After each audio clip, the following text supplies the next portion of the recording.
Hello, John Bloodworth, Gentleman Crafty here, showing you how to put together the display box card. So inside the box we have the display card, together with a beautiful floral arrangement. You could of course put whatever you fancy in here.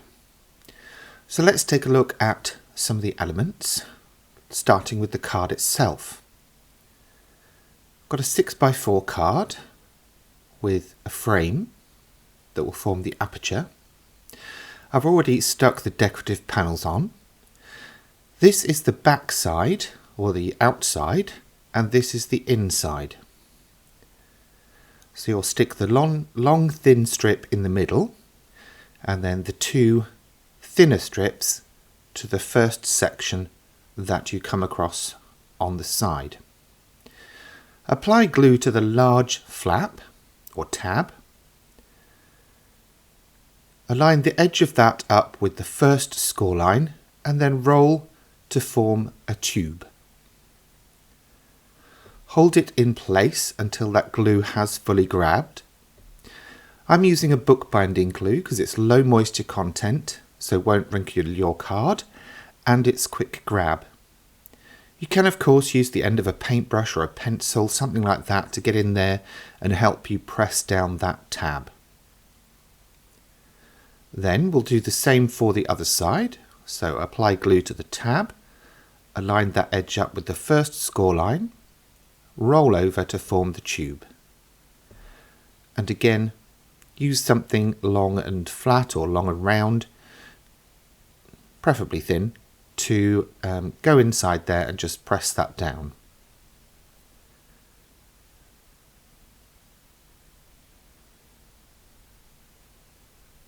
Next up, apply glue to the entire front surface of the card, and then carefully position the display section on top and press down firmly.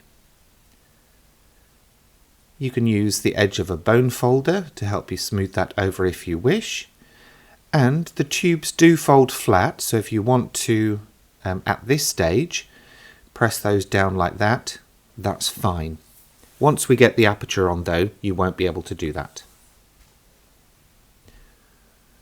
So we'll put that to one side to make sure it's fully stuck, and in the meantime we'll bring together some of the other elements. Starting with the leaves.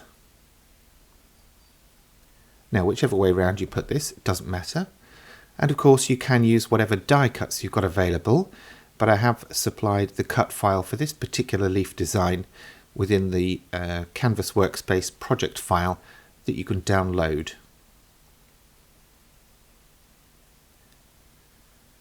So again, we're just going to put that off to fully dry, and in the meantime we're going to construct some of these flowers.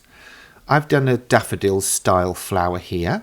Again, of course, you could do whatever, whether that's to suit the recipient, the time of year, or whatever you fancy. Each flower is made up of 3 sections. These larger ones are the outer petals, so we're going to shape these with a medium ball tool. If you've only got a small or a large, that's fine. Even the end of a paintbrush, whatever you've got to hand.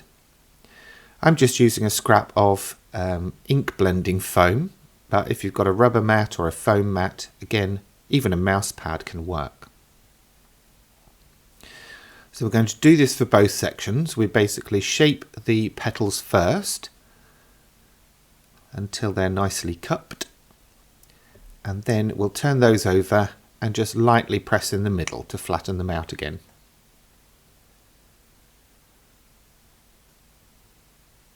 Then a tiny dab of glue in the centre, and we'll use those handy reverse action tweezers to put those 2 pieces together.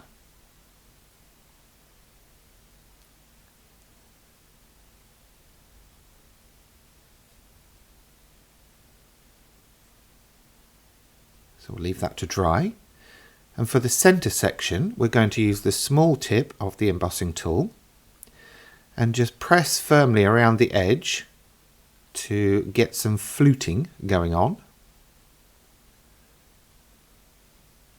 Then we'll turn it over and use the larger end of the embossing tool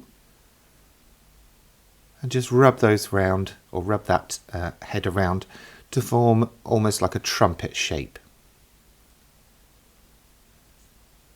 We're going to apply glue to the edge,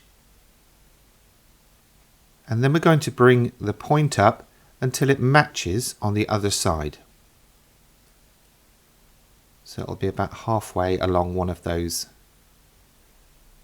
scallops. And the reverse action tweezers are perfect for this. They can hold that in place while it grabs. Just a tiny bit of extra shaping, just basically to create a trumpet. And then a small dab of glue in the centre of the flower. And then we're going to position that in place and use the fine tip of the embossing tool to press down in the centre of that flower until it's fully stuck. Just a small edit from me there. Then if you want to, you can pop a dollop of glue in the centre of the flower and use a flat backed gem or rhinestone, whatever you've got available.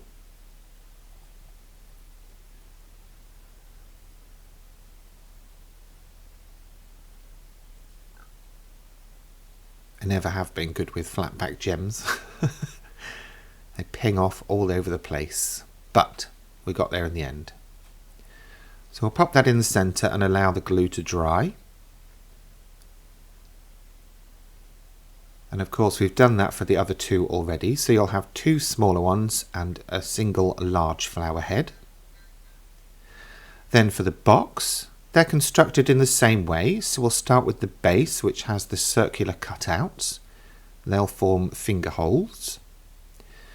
We're going to apply glue to two of the smallest tabs, turn the project over, and then lift it so that tab comes into contact with its partner. Use your bone folding tool or something similar if you wish to help press that down.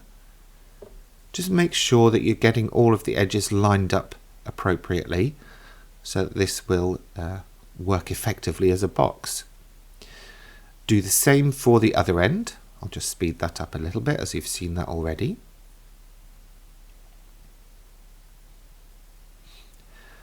And then we're going to apply glue to all of the upper sections, which are going to form reinforcement pieces to make the box sides stronger. So apply glue to all of those, fold them in, press them down and make sure they're fully stuck before moving on to the next one. And that's our box base done.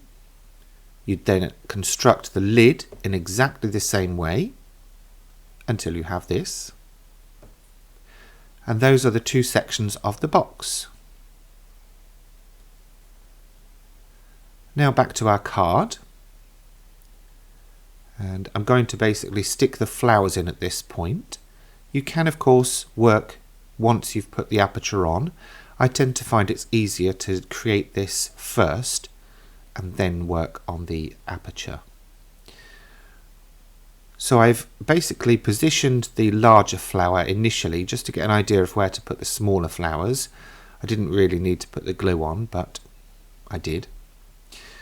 And what I did do is actually change my mind. I was using a dimensional glue in the centre to bring that centre flower out a bit further.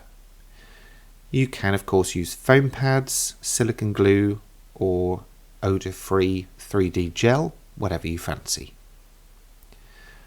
Once you've got your flowers in, you're going to apply glue to one side, one of the tubes on the side, or columns, whatever you fancy calling them. And then stick the aperture in place. Now's the time to make sure that you get things right. Press down firmly, adjust if you need to.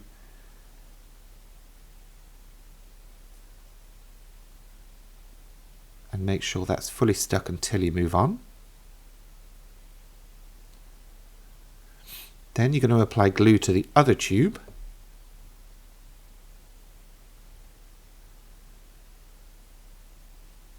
And stick that down. Doing them one by one helps prevent you getting a complete mess and having to be an octopus and try and get everything in place before that glue dries.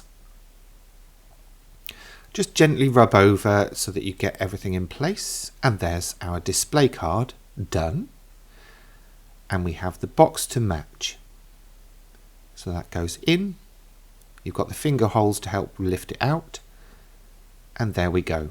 There's our display box card, or display card with box, complete. I hope you'll enjoy making this, and we'll check out some of the other projects on the blog. Thanks for watching.